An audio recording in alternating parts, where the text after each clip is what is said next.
Nagbitiw po mula sa Presidential Communications Office si Senior Undersecretary for Strategic Communications pa naman ito, Jen, ha? Nako. Sa kanyang resignation letter, ang sabi niya, nagre-resign ako dahil sa untenable condition. Untenable? Oo. Hindi niya, may mga pangyayari dito, may sitwasyon sa loob na hindi ko masikmura, ha? Parang gano'n na yan, ha? Nako po. Untenable, eh. Masakit hindi ko matagalan. Sabi ni Kuya Ka Norbert, ang unattainable pala ay hindi maatin o hindi masikmura. Yun nga, hindi nga masikmura. Kumpara po sa Israel at saka sa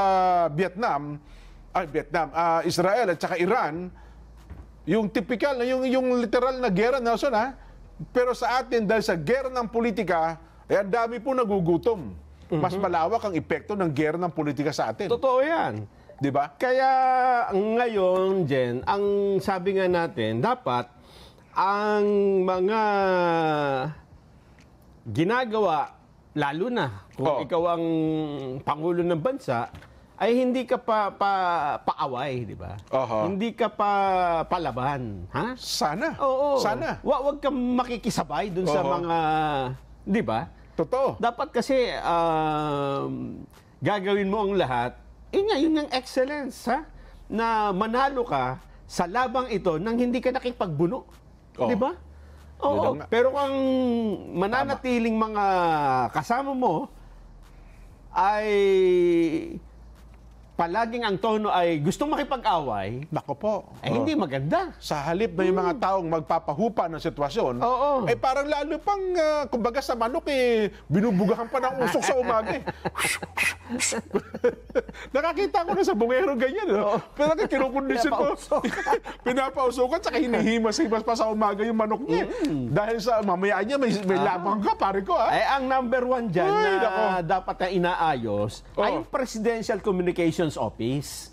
Kasi yan ang komunikasyon tulay ng Pangulo para marating ang mensahe, maiparating ang mensahe sa mga kapwa Pilipino, sa publiko, Ayan. sa karaniwang mamamayan. Yung mabuting kagustuhan ng ating leader. Kaya kung ang mensahe mo lagi ay paaway, di ba?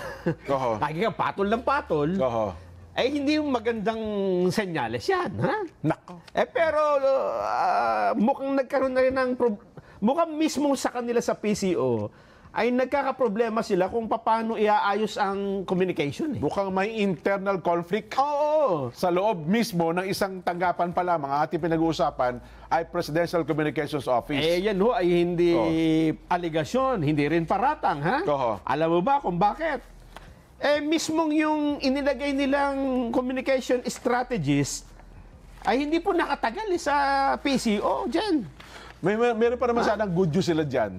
Alam mo ba anong good news? Anong good news dapat? Na-reappoint si Secretary Jay Ruiz. Tama. Lumabas yung kanyang reappointment sapagkat na-bypass sila, di ba? Sa Commission on Appointments. Ibig sabihin, pagka hindi ka nakumpirma sa Commission on Appointments, dahil for lack of time ata ito, no? Wala ng panahon, hindi na makukumpirma, kailangan i-reappoint ang Pangulo para makapanatili sa posisyon. Kinumpirma po kayo na, batay sa nilabas na utos ni Executive Secretary Lucas Bersamin, ay kinukumpirma po na nire-reappoint. Yan nakikita niyo po sa telebisyon. Si Ginoong Jay Ruiz. Ayos, Pero ngayon ang kanyang posisyon, hindi lang mukhang, anong tag doon? Dati kasi ay, anong tag doon?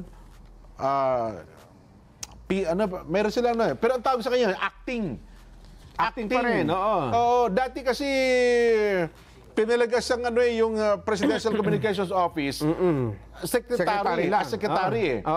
Ang kaibahan pala, may technical pala yan, ibig sabihin, Nelson, kapag ikaw pala acting, hindi ka kailangan dumaan agad sa appointment ng CA. Kasi acting ka lang hindi ka mismong... Hindi ka, ikaw yung mismong pero lahat ng trabaho ng isang sekretary ay magagampanan mo. Pwede mong gawin. Yes, pwede kang pumirma ng kontrata, pwede kang pumirma ng reappointment, etc., etc. Yun daw, ewan ko, ako totoo, natanong natin sa ating mga kakilala dyan sa Malacanang, ganun daw pala ibig sabihin nun. Kumpara, kung ang appointment mo, ikaw talaga ay isang cabinet secretary, secretary rank, dadaan ka talaga sa Commission on Appointments.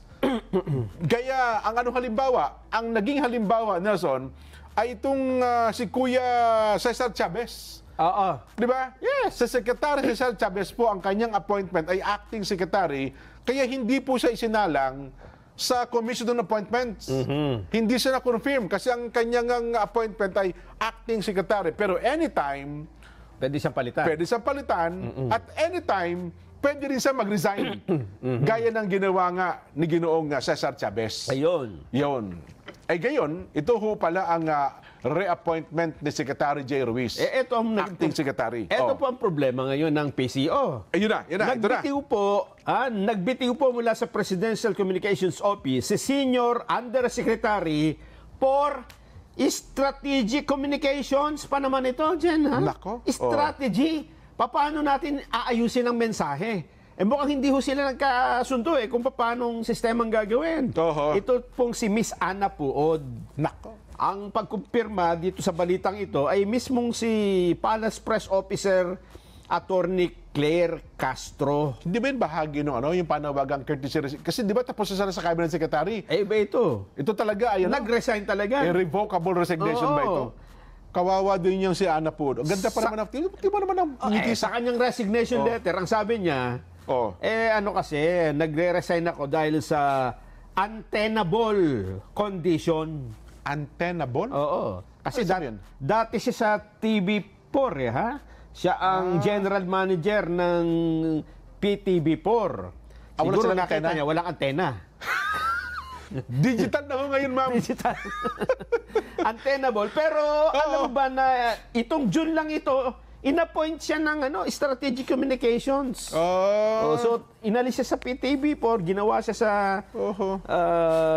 bilang communication strategist.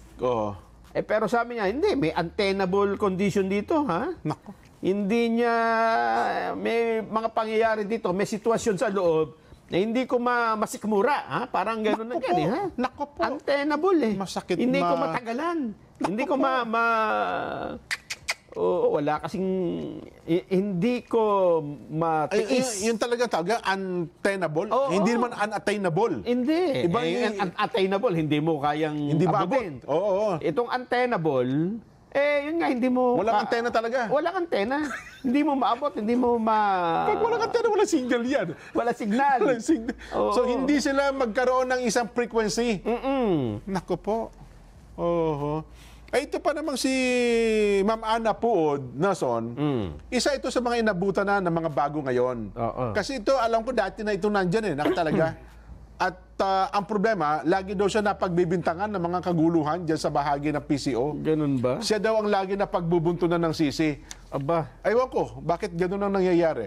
At bukod ata sa kanya, meron pang mahigit sa 20 ba yan na nagbitaw rin? Mga natanggal din ito. At iba nag-resign, yung iba inalis na rin. Ha? Nako. USEC for Administration, Finance, and GOCC's Georgette Aquino. Ako si Georgette, Assistant Secretary for Interagency Communications Operations, Claudine Marie Caparon.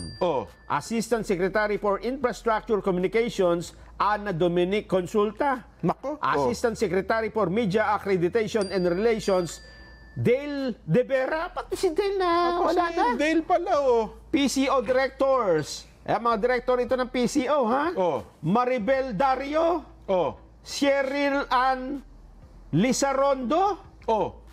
Alexios Calda. Para kilala ko yan, Si Alex, hindi pa ako naililibre ng hamburger nito, Natanggal na kaagad, Talaga naman, Hindi pa kami nagkita nito kahit isang beses, Ang sabi pa naman ata, Jen at Nelson, sagot ko ng barbecue nyo.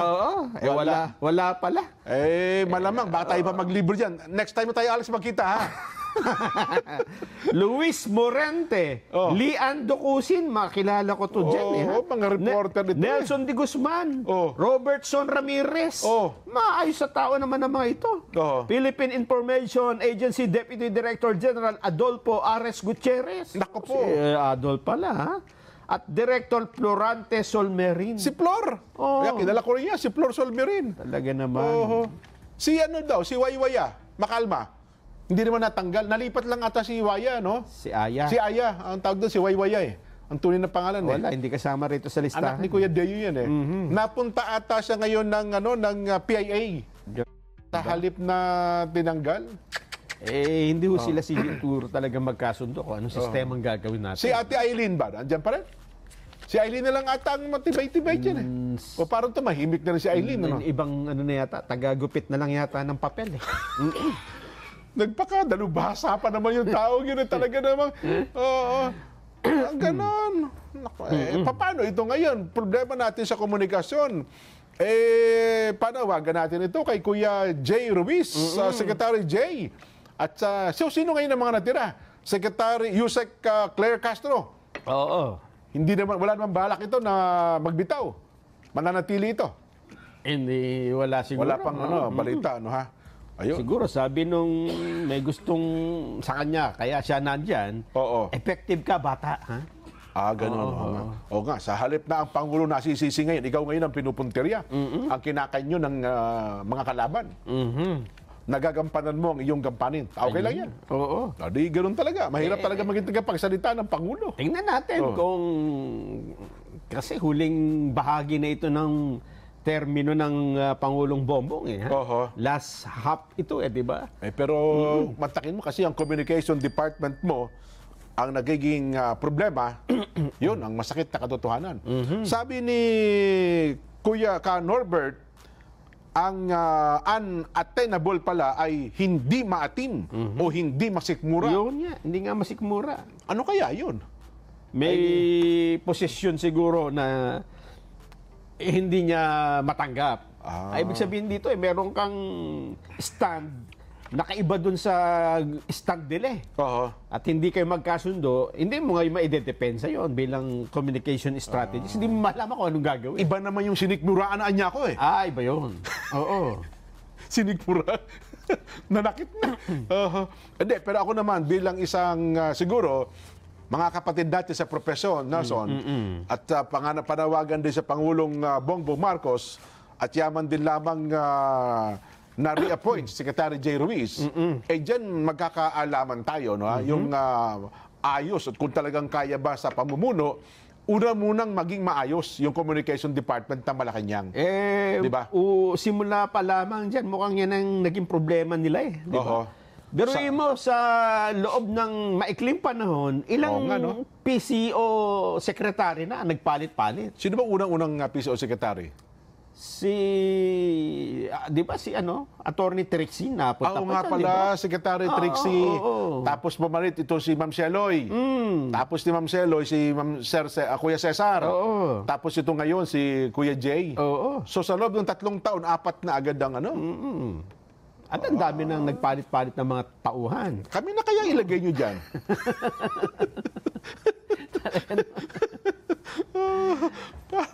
para magkagulo-gulo na gusto lalo yan. Ang sabi pa naman ng Pangulo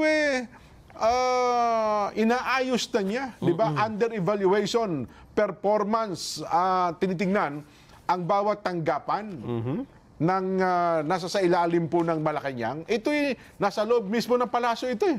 Di ba? Ang PCO. Critical yan. Yes. Lalo na kung kayo ang kumakausap, kayo naglalabas ng mensahe para sa taong bayan.